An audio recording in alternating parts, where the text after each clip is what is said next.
November 10th, 2004. 03:47 hours. Southwest Fallujah.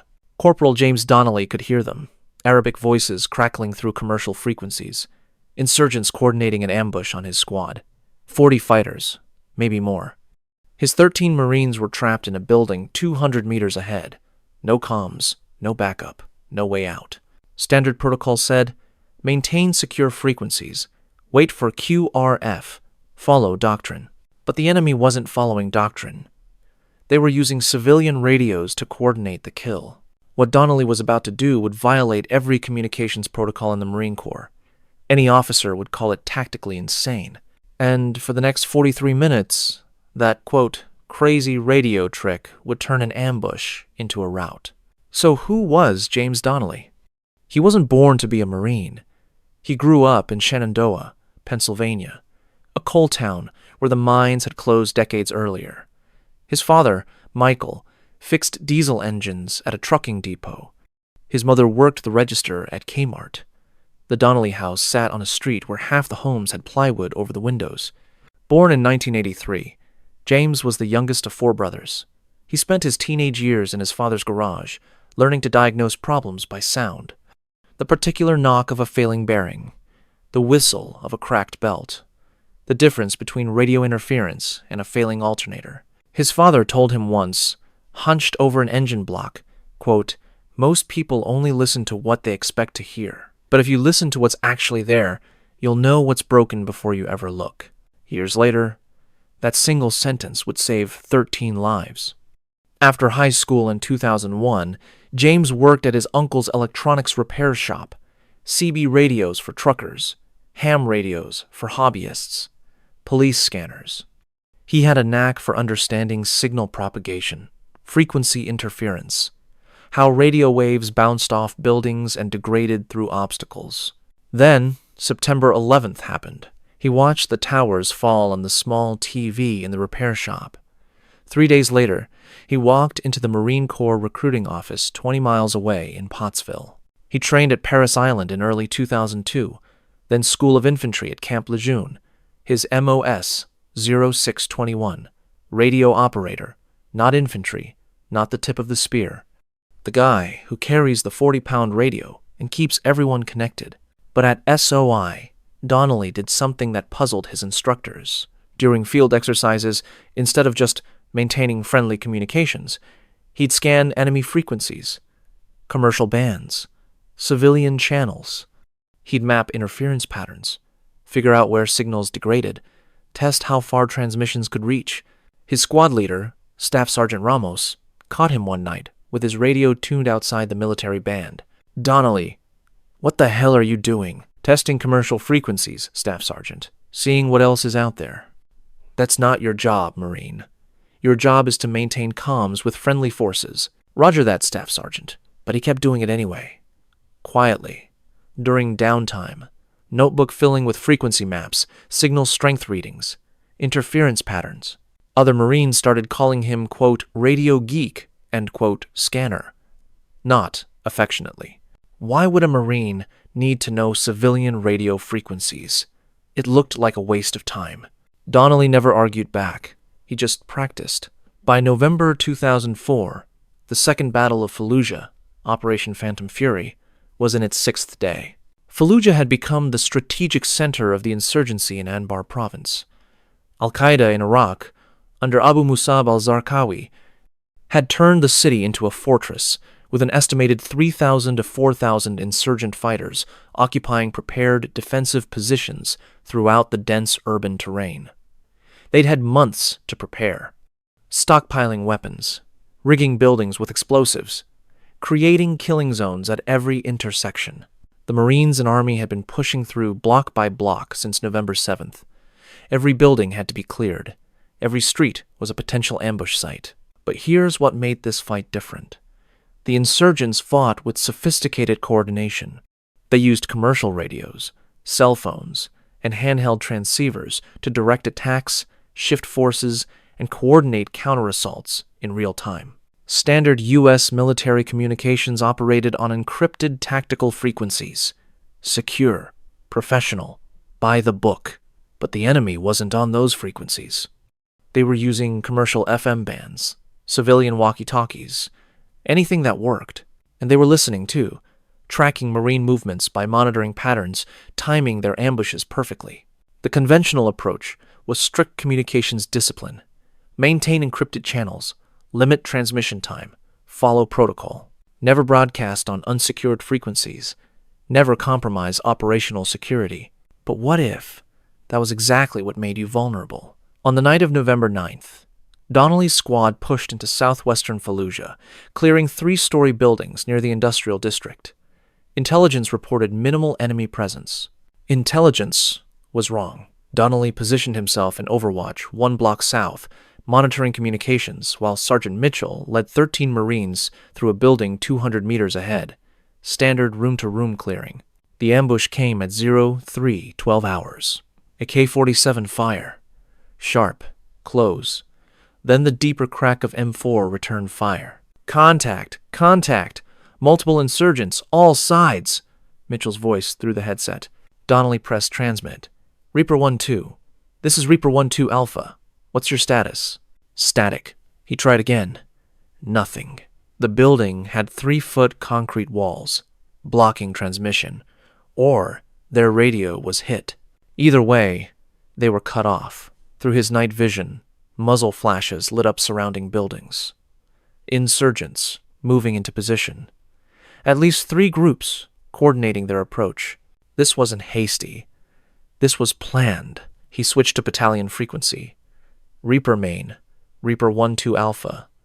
Reaper 1-2 is in contact. An RPG-7 screamed overhead. Impact. The blast wave threw dust and debris into the air. He tried again. Reaper main, Reaper 1-2. Another explosion. Closer. IED daisy chain detonating along the street between him and the TOC. They'd cut off his retreat. Blocked reinforcements. They'd been watching. Waiting. Donnelly's heart hammered against his body armor. His hands, slick with sweat despite the 52-degree cold, gripped the radio handset. The conventional move. Establish secure comms with TOC. Call for QRF. Wait for backup. But the QRF was engaged 2 sectors over. Even if they could break free, 20 minutes minimum. His squad didn't have 20 minutes. Then he heard it. Faint Arabic voices crackling through a secondary channel. He'd been scanning frequencies during the approach out of habit. The insurgents were using commercial FM to coordinate their assault in real time.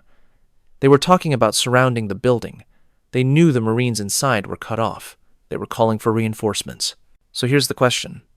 What do you do when the enemy knows where you are and you can't call for help? Donnelly looked at his radio, then at the combat frequency, then back at the commercial band where insurgent chatter continued. What he was thinking violated every protocol. It could compromise friendly positions, get everyone killed. But the insurgents already knew where the Marines were. They were already coordinating the kill. Maybe he could use that against them. Corporal James Donnelly had no orders, no backup, no permission. But he understood something about radio frequencies that most infantrymen didn't. If you can hear the enemy speaking, you can deceive them. You can disrupt them. You can make them think their own network is failing. He adjusted his PRC-117 to scan mode, cycling through commercial FM bands between 400 and 470 megahertz. There, on 462.5625 megahertz, clear chatter in Arabic. He recognized a few words from basic cultural training, quote, south, quote, building, quote, attack.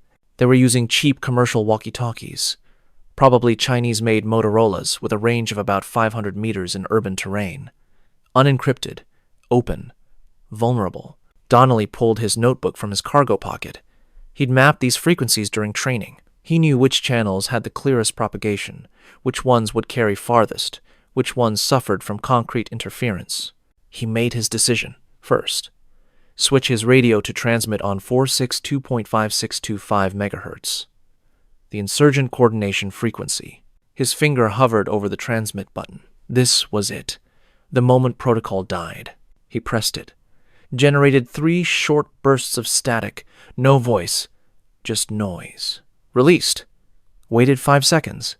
Did it again. Through his secondary monitor, the insurgent chatter paused. Confusion. Someone trying to transmit, getting stepped on by his interference. Good, they noticed.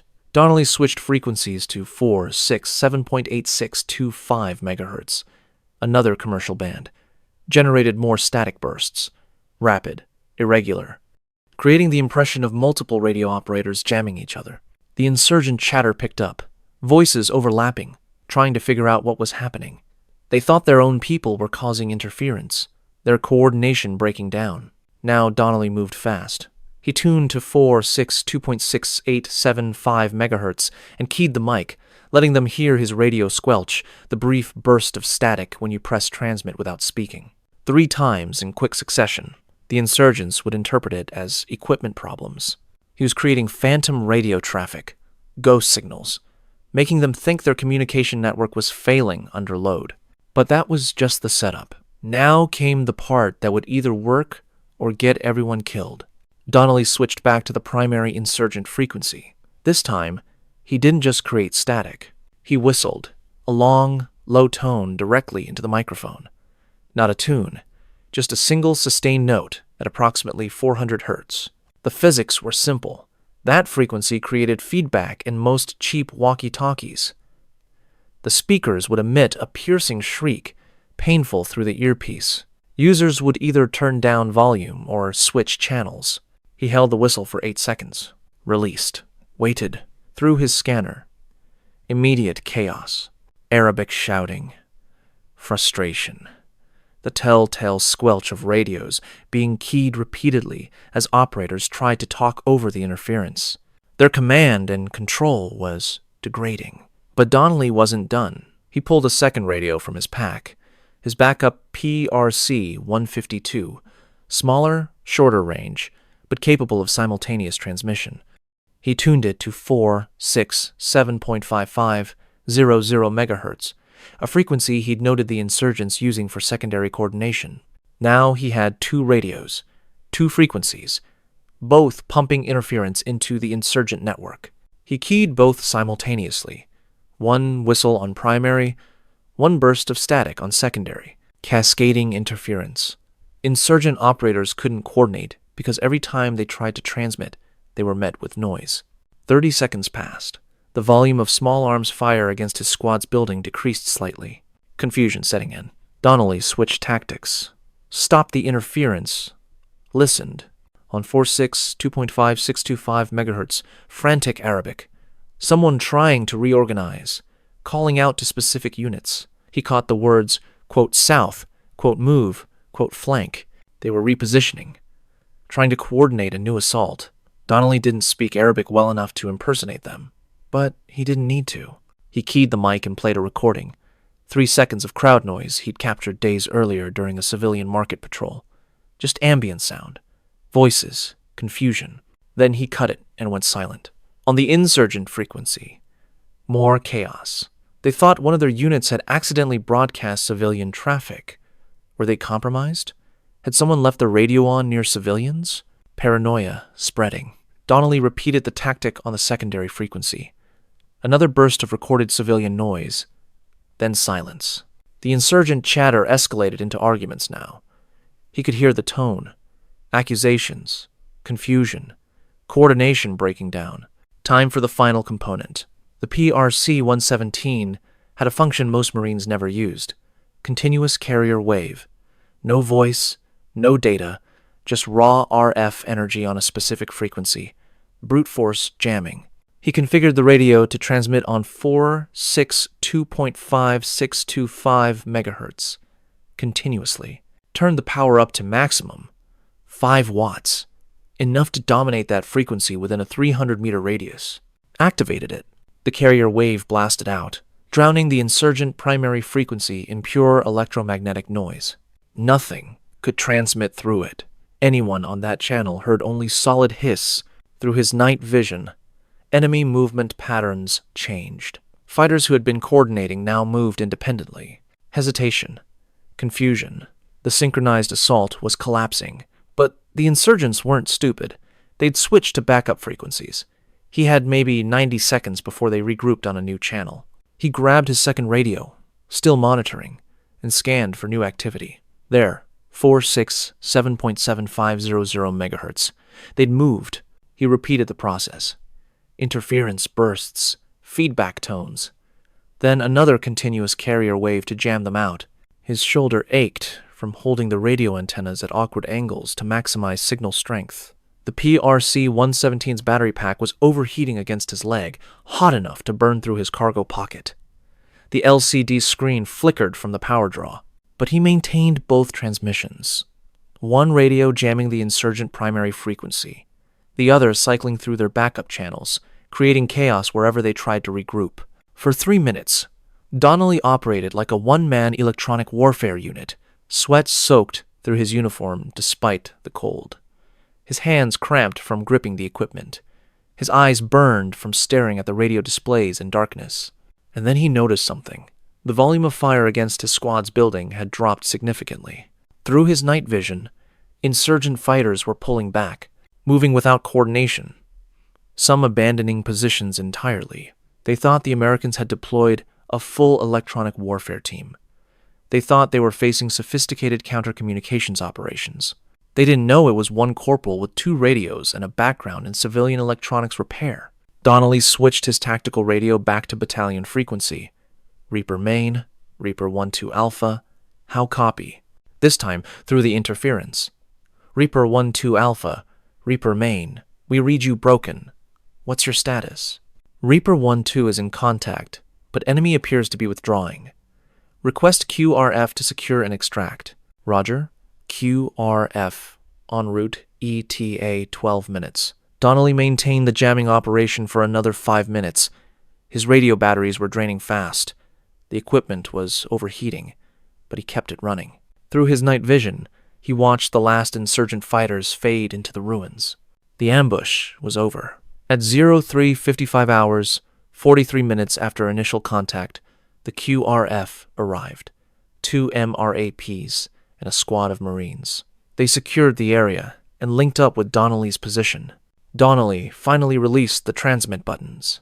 His hands shook, not from fear, from exhaustion. He adjusted frequency back to tactical. Reaper 1-2, this is Reaper 1-2 Alpha. You have clearance to extract. Sergeant Mitchell's voice came through, strained, but steady. Roger that. We're moving. One by one, 13 Marines emerged from the building. Dirty, exhausted, none wounded critically. Mitchell reached Donnelly's position first. He looked at the radios, still smoking with residual heat, at Donnelly sitting against the wall with 2 handsets and a notebook full of frequencies. What the hell did you do, Donnelly? Donnelly shrugged. Radio trick, Sergeant. Mitchell just stared, then nodded slowly. Whatever it was, it worked. The QRF commander examined the position during daylight clearance. They found 42 separate insurgent fighting positions, each abandoned hastily, weapons left behind, ammunition scattered. One position had a Chinese Motorola walkie-talkie, still turned on, battery dead. It was tuned to 2.5625 megahertz, the exact frequency Donnelly had been jamming. 48 hours later, Corporal Donnelly was called to the battalion TOC. He expected disciplinary action for operating outside protocols, for violating communications security procedures, for using electronic warfare techniques without approval. Instead, he found Major Castellano, the battalion intelligence officer, and Captain Pierce, his company commander. Castellano looked at him for a long moment. Corporal, explain what you did with those radios. Donnelly walked them through it. The frequency scanning, the interference patterns, the deliberate jamming, the psychological component, making the insurgents think their own network was failing. Castellano took notes. Pierce just listened. When Donnelly finished, Castellano said, "You realize that what you did violated about 12 different communications protocols." "Yes, sir." "You also realize you might have compromised operational security by broadcasting on unsecured frequencies." "Yes, sir." Castellano closed his notebook. "You also saved 13 Marines using equipment and tactics we don't teach. Sergeant Mitchell's squad should be dead right now. The insurgents had them boxed. No way out." He paused. "I'm writing this up, not as a disciplinary action, as a tactical innovation. We need to understand what you did so we can replicate it. 2 weeks later, Donnelly was pulled from regular patrol duties and assigned to work with the battalion's STU intelligence section. His new job: train other radio operators on counter-communications techniques. He spent the rest of his deployment teaching Marines how to scan insurgent frequencies, create interference, jam enemy coordination without sophisticated equipment. It wasn't official doctrine. It wasn't in any manual, but it worked. No medal was awarded. No formal commendation. Just a quiet reassignment and a note in the after-action reports that mentioned, quote, improvised electronic warfare techniques employed at the squad level. Donnelly rotated home in March 2005, his enlistment complete. He didn't re-enlist. Years later, in 2011, the Marine Corps Warfighting Laboratory at Quantico began a formal study of counterinsurgent communications tactics employed during the Iraq War. One case study, buried in a 200-page technical report, described an incident in Fallujah where, quote, a single operator disrupted enemy command and control using commercially available radio equipment and basic signal interference techniques. The report didn't name Donnelly. It referred to him only as, quote, the operator. But it validated his approach.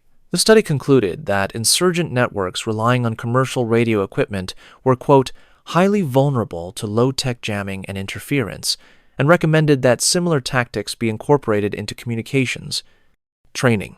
By 2013, the Marine Corps School of Infantry was teaching a module on, quote, adaptive communications in contested environments. One section covered frequency scanning, another covered deliberate interference, a third covered psychological operations through electronic means. Instructors at SOI told students about a Marine in Fallujah who saved his squad with nothing but 2 radios and an understanding of how sound could break coordination. They didn't use his name, but they taught his method. After his discharge, James Donnelly returned to Shenandoah, Pennsylvania. He married his high school girlfriend, Sarah, worked at the same electronics repair shop he'd been at before enlisting, fixed CB radios, repaired ham equipment, helped local truckers with their communications systems. He never talked much about Fallujah. When customers asked, and they did, seeing the Marine Corps tattoo on his forearm, he'd say, I was a radio operator, nothing special. In 2019, he attended a Marine Corps reunion in Virginia. Sergeant Mitchell was there, now retired after 23 years of service. They shook hands, drank beer. Didn't talk about that night in Fallujah until very late, when most others had left. Mitchell finally said, you know you saved us, right? There was no way out. We were done. Donnelly shrugged.